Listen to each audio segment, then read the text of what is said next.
வணக்கம். நான் உங்கள் சுந்தரராஜன். அன்பு +2 மாணவர்களுக்கு எப்படி நம்ம மேத்ஸ் எக்ஸாம் எழுதுறது, எப்படி ஈஸியாக மார்க் எடுக்கிறதுக்குன்னு சில வழிமுறைகளை எனக்கு தெரிஞ்சு சொல்கிறேன்.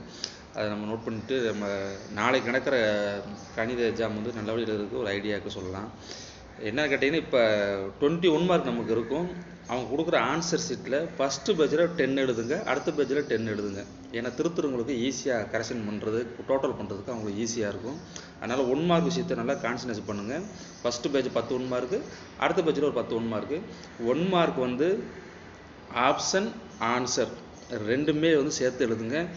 ஆப்ஷன் ஆன்சர் கரெக்டாக எழுதுறேன் நல்லா செக் பண்ணிக்கோங்க. ஒரு சில நேரத்தில் கொஷினில் 2 ஆன்சருமே கரெக்டாக வந்திருக்கு, அந்த மாதிரிலாம் வந்திருக்கு.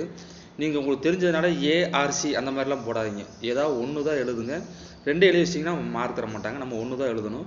ஆனால் அதில் கவனமாக இருங்க 1 மார்க் விஷயத்தில். அப்புறம் பார்த்தீங்கன்னா, இந்த prove that, verify that, show that அந்த மாதிரி சம்லாம் கேட்டிருப்பாங்க. அந்த சம்முக்கு நீங்கள் அந்த கொஷினை எழுதுனீங்கன்னாவே சம்டைம் கவர்மெண்ட் நமக்கு அலாட் பண்ணுது அது 1 மார்க்கு, சம்டைம் 2 மார்க்லாம் கொடுக்குறாங்க. அதை அப்படியே வச்சிங்கன்னா அந்த மாதிரி கொஷின் வந்துச்சுன்னா கண்டிப்பாக அட்டன் பண்ணுங்கள். உங்களுக்கு 1 மார்க் 2 மார்க் ஈஸியாக கிடைக்கும். இந்த ஸ்லோ லேர்னர்லாம் இதில் கொஞ்சம் கவனம் செலுத்தலாம். சில இதை ஸ்லோ லேர்னருக்கு கொஸ்டினுக்கு நம்ம டைரெக்டாக ஆன்சர் மனப்பாடம் பண்ணி வச்சுருப்பீங்க ஒரு நேரத்துக்கு. இது இயல்பாக நடக்கிறது. அந்த ஆன்சரை எழுதினா கூட உங்களுக்கு 1 மார்க் 2 மார்க் கிடைக்கும். ஒரு கொஸ்டினுக்கு எழுதி ஆன்சர் போட்டு டேரெக்டாக எழுதினா கூட மார்க் கொடுப்பாங்க. நம்ம கவர்மெண்ட் நமக்கு அதை அலாட் பண்ணுது. இதெல்லாம் நம்ம ஸ்லோ லேர்னர் மாணவர் மனசில் வச்சுக்கணும். இதை லெசன் 5ல் பார்த்தீங்கன்னா பேராபோலா, எலிப்ஸு இந்த மாதிரி டயக்ராமுக்கெலாம் மார்க் ஒன்றுக்கு கொடுப்பாங்க, ஸ்கெட்ச்னு கொடுப்பாங்க. அப்புறம் பார்த்தீங்கன்னா நமக்கு ஸ்கெட்ச் த கர்வில் அதுக்கு டயக்ராம் மார்க் இருக்குது. காசு ஆல்பா ப்ளஸ் பீட்டா அந்த மாதிரி சம்முகளுக்கு பாருங்கள், அதுக்கு டயக்ராமுக்கு நமக்கு மார்க் இருக்கும். அப்புறம் ஏரியா கண்டுபிடிக்கும் போது அதுக்கு ஒரு ரப் டயக்ராம் போட்டிங்கன்னா அதுக்கு கூட நமக்கு மார்க் அலாட் பண்ணுவாங்க சில நேரத்தில். அதனால் ஒரு டயக்ராம் பேஸில் சம் கேட்டாங்கன்னா ஒரு டயக்ராம் நமக்கு மார்க் இருக்குது. அது நீங்கள் அக்யூரேட்டாக ட்ரா பண்ண அவசியம் இல்லை. ஒரு ரஃபாக ஒரு டயக்ராம் போட்டால் போதும், கண்டிப்பாக உங்களுக்கு அதுக்கு ஒரு மார்க் அலாட் பண்ணுறாங்க. அதை நம்ம மனசில் கவனமாக வச்சுக்கணும். கொஸ்டினை நல்லா ரீட் பண்ணுங்கள். எத்தனை கொஸ்டின் கேட்டிருக்கிறாங்களோ அதுக்கு மாதிரி எல்லாத்துக்கும் ஆன்சர் பண்ணுங்கள். ஐடென்டிஃபை ஆஃப் த காணிக்குன்னு போட்டு ஃபோக்கஸ் வெட்டிஷன் கொடுத்துருப்பாங்க. நீங்கள் ஃபோக்கஸ் வெட்டிஷன் கண்டுபிடிப்பீங்க. என்ன அது டைப் ஆஃப் காணிக்குன்னு எழுதாமல் விட்டு வந்துடுவீங்க. அதுக்குலாம் நமக்கு 1 மார்க் தருவாங்க. அந்த டைப் ஆஃப் காணிக்கு எழுதினாவே நமக்கு 1 மார்க் வரும். அதனால் கொஸ்டின் ரீட் பண்ணுங்கள். எத்தனை கொஸ்டின் உள்ளே கேட்டிருக்கிறாங்களோ அதெல்லாம் அப்சர்வ் பண்ணி நம்ம எழுதணும். மேத்ஸுக்கு உங்களுக்கு ரஃப் ஒர்க் பண்ணுறதுக்கு ஒவ்வொரு பேஜுக்கும் கீழே கோடு போட்டு அது நீங்கள் ரஃப் ஒர்க் பண்ணிக்கலாம், பென்சில் ரஃப் பண்ணிக்கலாம். ஒருவேளை சம்மு போடும்போது பென்சிலில் போட்டு பார்க்குறீங்க அப்படின்னு மறந்துட்டு பென்சிலை விட்டு வந்துடாங்க. அதை பென்னில் ரைட் பண்ணி அழிச்சிட்டு வாங்க. கரெக்டாக அது ப்ராப்பராக பண்ணுங்கள். அதெல்லாம் எதிர்பார்ப்பாங்க. நீங்கள் எக்ஸாம் முடித்த பிறகு அவங்க கவர்மெண்ட்டில் ஒன்று சீல் வைப்பாங்க. 2 பேஜ் இடத்துல மேலே டாப்பில் சீல் வைப்பாங்க. ஏன் அது சொல்கிறேன்னு கேட்டிங்கன்னா, நீங்கள் கொஸ்டின் நம்பர் மேலே எழுதும்போது சீலு 2 அட்டாச் ஆகிடும். அதனால் ஒரு 2 லைனுக்கு விட்டு கொஸ்டின் நம்பர் எழுதுங்க. அந்த கொஸ்டின் உங்களுக்கு அழகாக தெரியும். இது நம்ம மனசில் கவனமாக வச்சுக்கணும். கிரியேட்டிவ் கொஸ்டின் கேட்குறாங்கன்னா அதை உடனே அட்டன் பண்ணாதீங்க. எல்லா ஊருக்கும் உங்களுக்கு தெரிஞ்ச கொஸ்டின்லாம் அட்டன் பண்ணி பிறகு லாஸ்ட்டாக கிரியேட்டிவ் கொஸ்டின்லாம் உட்காந்து பொறுமையாக கவனமாக பாருங்கள்.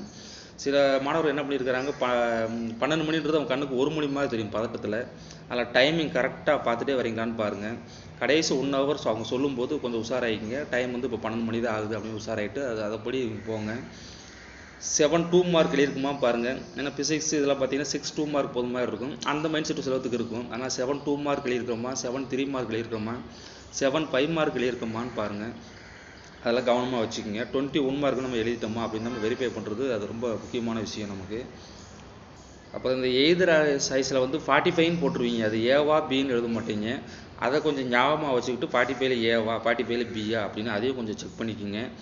நாளைக்கு நீங்கள் எக்ஸாமுக்கு போகிறதுனால இன்றைக்கி நைட்டு ஸ்லீப்பிங் டைம் ரொம்ப முக்கியம். அதனால் நீங்கள் கண்டிப்பாக குறைஞ்சபட்சம் எல்லோரும் பாருங்கன்னா ஒரு 6.5 மணி நேரம் 7 மணி நேரம் தூங்கியிருக்கணும். நல்லா தூங்குங்க இன்றைக்கி நைட்டு. அதுக்கு முன்னாடி இன்றைக்கில் எல்லா ஊருக்கும் நீங்கள் முடிச்சிருங்க. ஸ்லீப்பிங் டைம் ரொம்ப முக்கியமான டைமிங்கு. சாப்பாடு நல்லா சாப்பிடுங்க, சரிங்களா? சாப்பாடு சாப்பிட்டு உடம்பே நம்ம பார்த்துக்கிற கண்டிஷனில் இருக்கிறோம். அதனால் எக்ஸாமுக்கு போக முன்னாடி இதெல்லாம் நம்ம கவனமாக வச்சுக்கணும். இன்றைக்கி போய் ரொம்ப ஓவர் டைம் உட்காந்து தயவு செஞ்சு படிக்காதீங்க. இன்றைக்கி 10 மணிக்குள்ளே போய் தூங்கிடுங்க. அதுவும் கரெக்டாக செய்யுங்க. அதே போல் அந்த 30 பேஜ் முடிய போகுது உங்களுக்கு அப்படின்னு அடிஷனல் வாங்க போகிறீங்கன்னா ஒரு 1/2 பேஜ் வரும்போதே அவங்ககிட்ட சொல்லிடுங்க. அவங்க கொடுத்துருவாங்க, சரிங்களா? அதனால் அந்த வாங்குறதுக்கு கொஞ்சம் ட்ரை பண்ணுங்கள். அந்த மாதிரி சொல்லி ட்ரை பண்ணுங்கள். போன உடனே நம்ம இன்வெஸ்டிகேட்டருக்கு நமக்கு என்ன மரியாதைக்கும் அந்த மரியாதை கொடுங்க. அவங்களும் கொஞ்சம் % அமையில் வச்சுக்கோங்க. ஆனால் நம்ம பேப்பர் பர்சன்டேஜ் கரெக்டாக பர்சன்டேஜ் பண்ணுங்கள். 2 மார்க்குனா அந்த 2 ஸ்டெப்பு தான் அவங்க எதிர்பார்ப்பாங்க. 3 மார்க்குனா 3 ஸ்டெப்பு எதிர்பார்ப்பாங்க.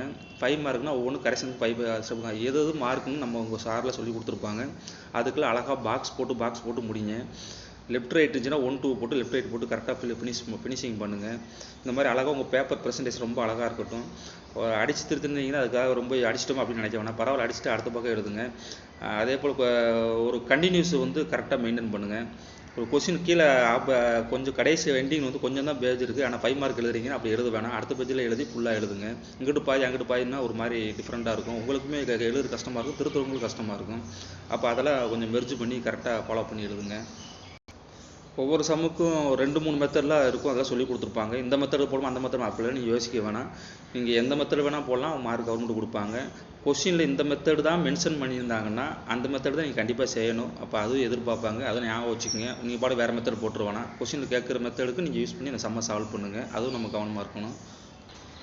சைக்காலஜிக்கலாக உங்கள் பிரெயின் வந்து 1 மார்க் பார்த்தோன்னா ஒரு ஆன்சர் சொல்லும், அதுதான் உண்மையிலே கரெக்டான ஆன்சர். சைக்காலஜிக்கலாக உங்கள் பிரெயின் ஆல்ரெடி ஸ்டோர் ஆகிருக்கும், டக்குன்னு வந்து ரிப்ளைட் பண்ணி காட்டும். அதனால் அதை பிரெயின் சொல்கிற 1 மார்க் வந்து கொஞ்சம் நீங்கள் கான்சன்ட்ரேட் பண்ணணும், மறுபடியும் கன்ஃபியூஷன் ஆகிக்காதீங்க. அப்போ இதெல்லாம் நம்ம யோசிக்க வேண்டிய விஷயத்தில் இருக்கிறோம். அதில் மேத்ஸ் எக்ஸாமு ரொம்ப அழகாக கம்ப்ளீட் பண்ணுங்கள். பதட்டப்பட வேணாம், பயப்பட வேணாம். கொஸ்டின் வந்து நமக்கு எப்பயும் போல் வந்து மேத்ஸ் எக்ஸாம் உங்கள் கான்செப்டுக்குள்ளே தான் கேட்க போகிறாங்க, அதுக்கு நம்ம ரெடியாக இருந்துக்கலாம். அதனால் கவர்மெண்ட் கொஸ்டின்லாம் ப்ரிப்பேர் பண்ணியிருப்பீங்க, முக்கியமான கொஸ்டினை ப்ரிப்பேர் பண்ணியிருப்பீங்க. அப்போ இதுவரை கேட்ட கிரியேட் கொஸ்டினை கொஞ்சம் ப்ரிப்பேர் பண்ணியிருப்பீங்க. கிரியேட் கொஸ்டினே புதுசாக கேட்குறதா, அதனால் பயப்படாமல் போய் அதை வந்து நீங்கள் கான்செப்ட் தெரிஞ்சால் ஈஸியாக அடிச்சிடலாம். அதனால் இதை ரொம்ப கவனமாக வச்சுக்கிட்டு இந்த மேத்ஸ் எக்ஸாம் நல்லா கம்ப்ளீட் பண்ணுங்கள். செண்டம் எடுக்க வாழ்த்துக்கள். அதனால் எல்லா மாணவர்களும் அதிக மதிப்பெண் எடுக்கிறதுக்கும் வாழ்த்துக்கள். நன்றி, வணக்கம்.